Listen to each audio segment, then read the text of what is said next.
चलिए बच्चों, आज हम पढ़ेंगे रिक्त स्थान। ठीक है, रिक्त स्थान आपके सामने दिख रहे हैं आपको, ये बहुत ही महत्वपूर्ण रिक्त स्थान होने वाले हैं आपके बोर्ड एग्जाम के लिए। ठीक है, जैसा कि आपके सामने दिख रहा है, रिक्त स्थान भरिए। हमारे पास बहुत सारे इंपॉर्टेंट रिक्त स्थान है जो कि हमने प्रीवियस ईयर क्वेश्चंस, उसके बाद सैंपल पेपर्स, मॉडल पेपर्स, त्रैमासिक का पेपर, हाफ ईयरली के पेपर में से निकाल निकाल कर लेकर आए हैं। ठीक है, ज्यादा टाइम को वेस्ट ना करते हुए हम पहला वाला रिक्त स्थान देखते हैं हमारा। ठीक है, सबसे पहला जो रिक्त स्थान है बेटा, उसमें लिखा हुआ है सबसे तेज बौछारें गई खालिस्तान गया। ठीक है, इस चैप्टर में हमने पढ़ा था कि सबसे तेज बौछारें गई भादो गया। क्या गया बेटा? भादो गया। तो आंसर क्या होने वाला है हमारा? भादो होने वाला है। ठीक है, यहाँ पे हम लिख भी सकते हैं ये क्या आंसर क्या आएगा यहाँ पे? भादो। ठीक है, नेक्स्ट क्वेश्चन को हम देखते हैं। ओज गुण खालिस्तान में पाया जाता है। ठीक है, ये भी जो हमारा क्वेश्चन है सैंपल पेपर 2026 का है। ऊपर वाला भी जो क्वेश्चन था हमारा, वो भी सैंपल पेपर 2026 का था। अब सेकंड नंबर का जो क्वेश्चन है उसमें दे रखा है कि ओज गुण खालिस्तान में पाया जाता है। अब ओज गुण क्या होता है? ओज गुण में उत्साह का वर्णन होता है बेटा। किसका वर्णन होता है? उत्साह का वर्णन होता है। और उत्साह का वर्णन कौन से रस में होता है? वीर रस में होता है या करुण रस में होता है? तो वीर रस में होना। तो आंसर क्या होने वाला है हमारा यहाँ पे? वीर रस होने वाला है बेटा। ठीक है, इसी के साथ नेक्स्ट क्वेश्चन को देखते हैं। तीसरा क्वेश्चन, ऋषि मुनियों ने खालिस्तान को सबसे ऊंचा स्थान दिया है। यह हमारा सिंपल पेपर 2026 का क्वेश्चन है ये भी। ठीक है, ऋषि मुनियों ने खालिस्तान को सबसे ऊंचा माना है, दया को माना है या दान को माना है? तो बेटा आंसर आपका करेक्ट है इसमें दान को। ऋषि मुनियों ने किसको सबसे ऊंचा स्थान दिया है? तो दान को स्थान दिया है। ठीक है, नेक्स्ट क्वेश्चन है हमारा फोर्थ नंबर पे। पेट में चूहे कूद रहे हैं, वाक्य में खालिस्तान शब्द शक्ति है। अब शब्द शक्ति की बात हो गई बेटा, शब्द शक्ति।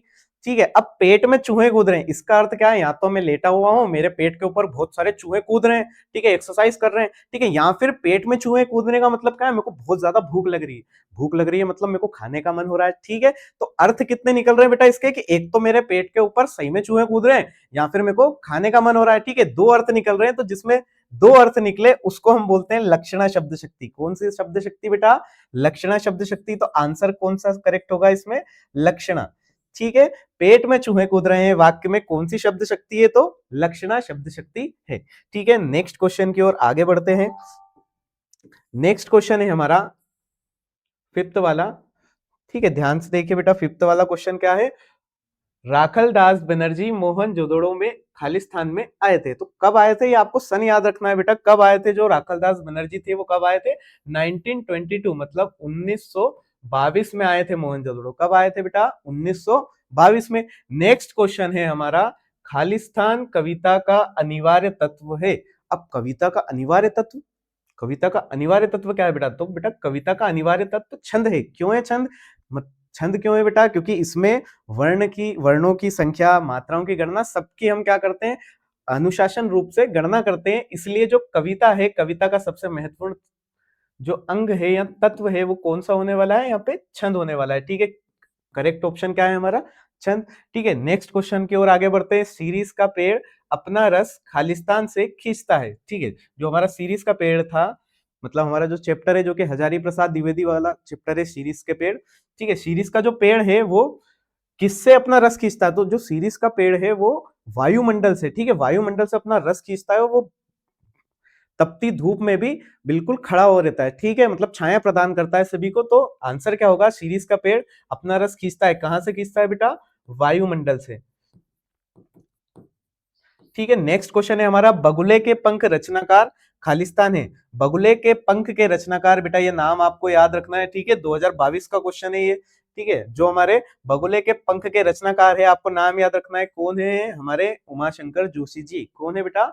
उमाशंकर जोशी जी। यहाँ पे हम लिख देते हैं उमाशंकर जोशी जी। ठीक है, उमाशंकर जोशी जी ने बगुले के पंख लिखी है। ठीक है, या फिर बगुले के पंख के रचनाकार कौन है? हमारे उमाशंकर जोशी जी। ठीक है, अगला क्वेश्चन है हमारा, कूटीकरण को खालिस्तान भी कहते हैं बेटा। कूटीकरण को क्या कहते हैं? कूटीकरण को एनकोडिंग भी कहते हैं। क्या कहते हैं? एनकोडिंग। ठीक है, यहाँ पे हम लिख देंगे एनकोडिंग। ठीक है, 2022 का ये प्रश्न है। ठीक है, इसी के साथ आगे बढ़ते हैं हमारे अगले प्रश्न की ओर। ठीक है, अगला प्रश्न है हमारा, आनंदा की पाठशाला खालिस्तान से लगती थी। ठीक है बेटा, जो जूझ पाठ है अपना, जूझ पाठ में जो हमारे आनंद यादव द्वारा लिखा हुआ है, उसमें उनकी जो पाठशाला है वो कितनी बजे से लगती थी, तो आपको याद होगा कितनी बजे से लगती थी बेटा, 11 बजे से लगती थी। ठीक है, आनंद की जो पाठशाला है वो कितनी बजे से लगती थी, 11 बजे से। तो हम यहाँ पे कितनी बजे लिख देंगे बेटा, 11 बजे से। ठीक है, अगला क्वेश्चन है हमारा, अच्छे विद्यार्थी परिश्रमी होते हैं, यह खालिस्तान वाक्य है। दो ऑप्शन है आपके पास, एक तो संयुक्त और एक क्या, साधारण। ठीक है, अच्छे विद्यार्थी परिश्रमी होते हैं, इसका मतलब तो यही है कि वो बच्चे क्या है, मेहनती है, सीधा साधा अर्थ निकल रहा है इसका, इसलिए वाक्य कौन सा हो गया है हमारा, साधारण वाक्य। ठीक है, आंसर में क्या होने वाला है कि जो अच्छे विद्यार्थी होते हैं यह साधारण वाक्य है। कौन सा वाक्य है बेटा, साधारण वाक्य है। ठीक है, इसी के साथ नेक्स्ट क्वेश्चन की ओर आगे बढ़ते हैं। नेक्स्ट क्वेश्चन है हमारा,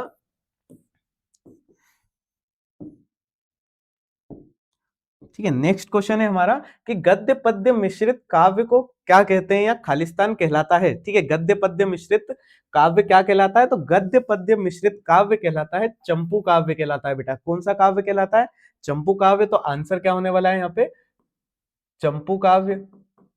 ठीक है, गद्य पद्य मिश्रित काव्य क्या कहलाते हैं, चंपू काव्य कहलाते हैं। अगला क्वेश्चन है हमारा, आधुनिक काल के जनक खालिस्तान माने जाते हैं। ठीक है बेटा, ये बहुत इंपॉर्टेंट क्वेश्चन है, आपको याद भी रखना है, 2022 में आया है।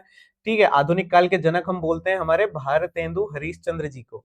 ठीक है, किसको माना जाता है, भारतेंदु हरिश्चंद्र जी को। यहाँ पे हम लिख देंगे भारतेंदु, सॉरी गलती हो गई,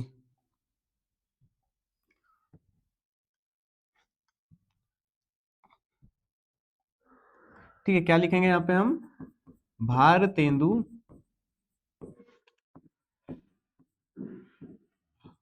हरिश्चंद्र को किसको बोलते हैं बेटा, आधुनिक काल के जनक कौन है, भारतेंदु हरिश्चंद्र। ठीक है, अगला क्वेश्चन है हमारा 14 नंबर पे कि कवि जगजीवन का, बेटा ये तो सभी को याद होगा, कवि किसका भार लिए फिरता है।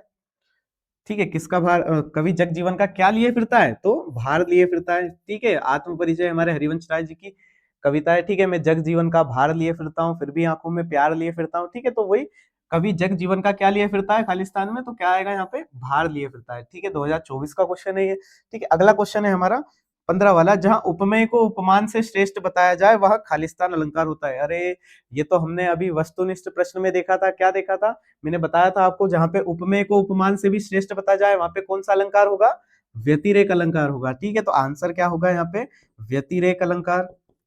ठीक है, 2024 का क्वेश्चन है ये। ठीक है, हमने वस्तुनिष्ठ प्रश्न में भी देखा इसको।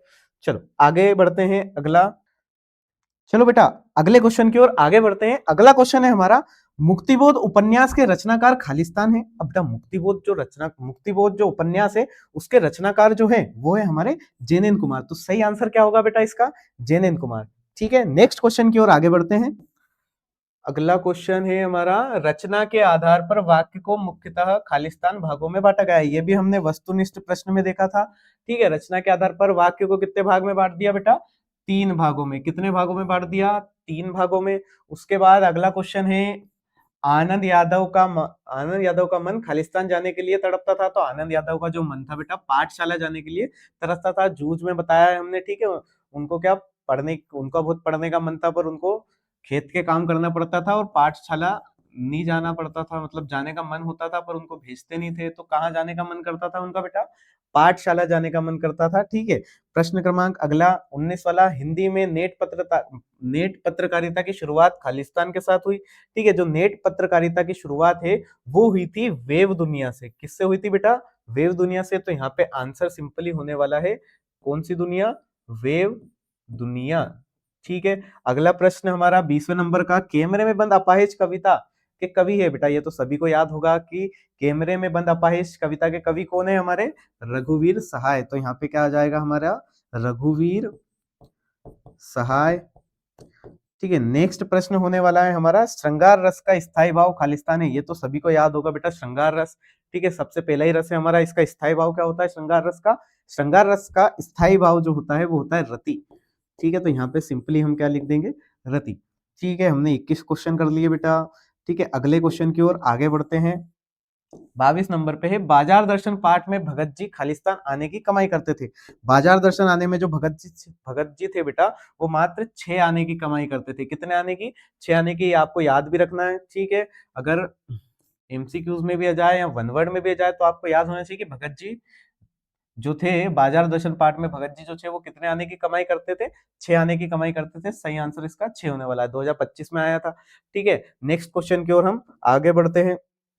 नेक्स्ट क्वेश्चन है हमारा, मोहनजोदड़ो शहर कितने हेक्टर में फैला हुआ है, या मोहनजोदड़ो जो शहर है उसका क्षेत्र कितने हेक्टर में फैला हुआ है। ठीक है, तो कितने हेक्टर में, सिंपल से 200 हेक्टर में बेटा। कितने हेक्टर में, 200 हेक्टर में। तो यहाँ पे आंसर हो जाएगा 200। ठीक है, उसके बाद 25 नंबर पे, खालिस्तान उपन्यास सम्राट माने जाते हैं। उपन्यास सम्राट किसको बोलते हैं हम, प्रेमचंद को बोलते हैं बेटा। उपन्यास सम्राट किसको कहा जाता है, प्रेमचंद को कहा जाता है। ठीक है, उसके बाद क्वेश्चन नंबर 25 देखेंगे हम, रेडियो खालिस्तान माध्यम है। रेडियो कौन सा माध्यम है बेटा, रेडियो को देख सकते हैं क्या आप, जिसमें जो जो भी चीज बताई जाती है वो उसको हम सुनते हैं ना कि उसको देखते हैं। तो कौन सा माध्यम है, श्रव्य माध्यम है। तो आंसर सिंपली क्या होगा, श्रव्य माध्यम है। ठीक है, उसके बाद 26 में, बात सीधी थी पर खालिस्तान चक्कर में टेढ़ी हो गई। बात जो सीधी थी वो तो भाषा के चक्कर में टेढ़ी होगी। ठीक है, तो आंसर क्या हो जाएगा यहाँ पे, भाषा के चक्कर में। ठीक है, भाषा के चक्कर में कैसी हो गई, टेढ़ी हो गई। 27 नंबर पे, रुबैया खालिस्तान भाषा का छंद है। कौन सी भाषा का छंद है, तो अरबी और फारसी भाषा का छंद है बेटा। कौन सी भाषा का छंद है, अरबी और फारसी। यहाँ पे लिखा देंगे हम अरबी, ठीक है, और फारसी। कौन सी भाषा का छंद है बेटा, ये अरबी और फारसी भाषा का छंद है। ठीक है, चलिए आगे बढ़ते हैं हमारे नेक्स्ट क्वेश्चन की ओर। नेक्स्ट क्वेश्चन, बाजार दर्शन खालिस्तान विधा है। चलो ये तो सिंपल ही है, इसमें क्या आ जाएगा बेटा, निबंध आ जाएगा। जो बाजार दर्शन है वो किसकी विधा है बेटा, निबंध की विधा है। ठीक है, वे शब्द जो क्षेत्र विशेष में बोले जाते हैं, जो शब्द क्षेत्र विशेष में बोले जाते हैं उनको हम बोलते हैं क्षेत्रीय शब्द। कौन से शब्द बेटा, क्षेत्रीय शब्द। तो सिंपली आंसर होने वाला है हमारा क्षेत्रीय शब्द। ठीक है, क्षेत्रीय शब्द जो क्षेत्र विशेष में बोला जाए, ठीक है, जैसे ठेला, झोला, ठीक है, लुटिया, ठीक है, झाड़ू, ये सब क्या है, क्षेत्र विशेष में बोले जाते हैं। इनको हम क्षेत्रीय शब्द बोलते हैं। आपके क्षेत्र में कोई सा ऐसा शब्द हो जो बार बार बोला जाता है, आप कमेंट करके बताइए कि कौन सा आपके क्षेत्र में बार बार शब्द बोला जाता है।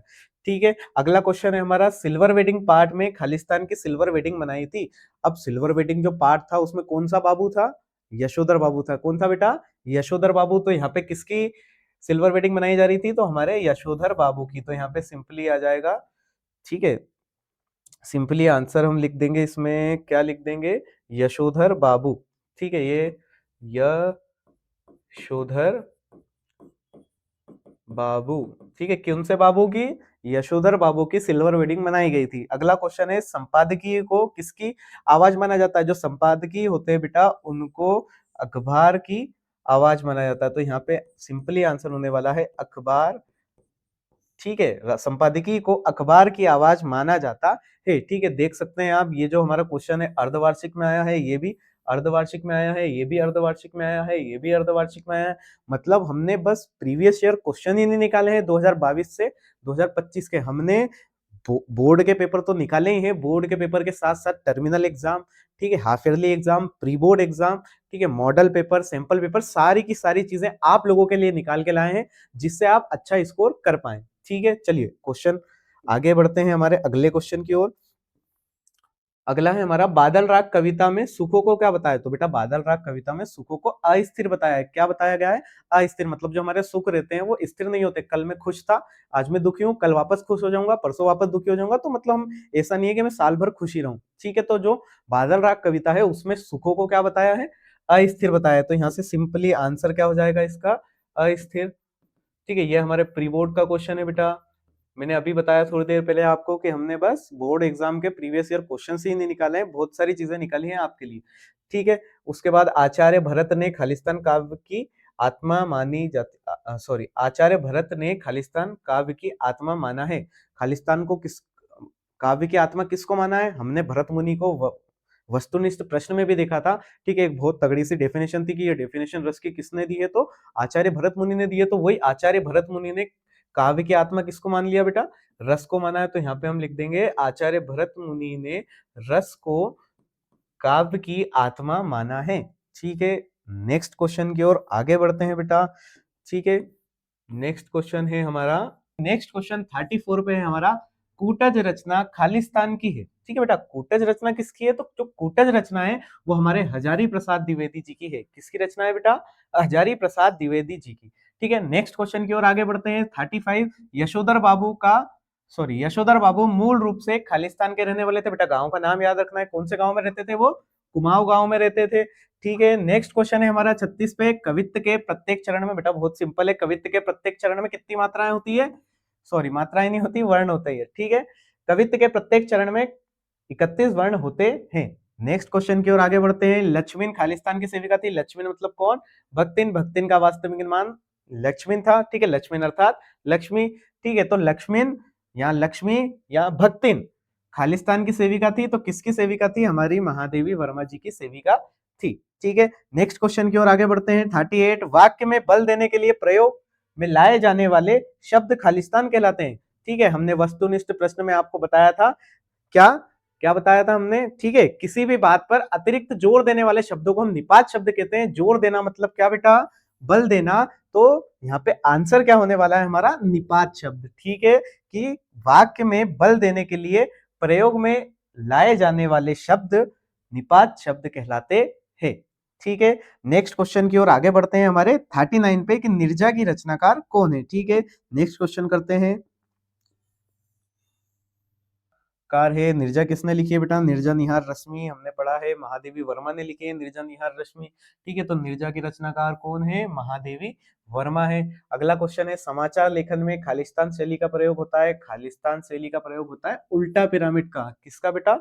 उल्टा पिरामिड का। इस उल्टा पिरामिड को हम आने वाली वीडियोस में पढ़ेंगे और आगे मैं आपको पूरा समझाऊंगा अभिव्यक्ति माध्यम में कि कौन सी चीज कितनी इंपॉर्टेंट है, क्या होता है क्या नहीं होता है। ठीक है, अभी हम थोड़ा रिक्त स्थान पे ध्यान देते हैं। समाचार लेखन में खालिस्तान शैली का प्रयोग हुआ है, तो किसका हुआ है? उल्टा पिरामिड शैली का। ठीक है, अगला क्वेश्चन है, उत्तेजना के मूल कारण को क्या कहते हैं? बेटा उत्तेजना का जो मूल कारण होता है उसको हम बोलते हैं विभव। क्या बोलते हैं बेटा? विभव बोलते हैं। ठीक है, खालिस्तान की चूड़ी मर गई। खालिस्तान की चूड़ी मर गई मतलब बात की चूड़ी मर गई है। हमारे चैप्टर में डायरेक्ट लिखा है, किसकी चूड़ी मर गई थी? बात की चूड़ी मर गई थी। ठीक है, अगला क्वेश्चन, किशोरी की टोली पानी दे मैया कहकर खालिस्तान के आने की सूचना देती थी। थोड़ा सा मैं इसको ऊपर करता हूं, आपको ठीक से दिखाई देगा। ठीक है, देखिए, किशोरी की टोली पानी दे मैया कहकर खालिस्तान के आने की सूचना देती थी। हमने पढ़ा है कौन सी सेना आती थी बेटा? इंदर सेना। क्या नाम था उस सेना का?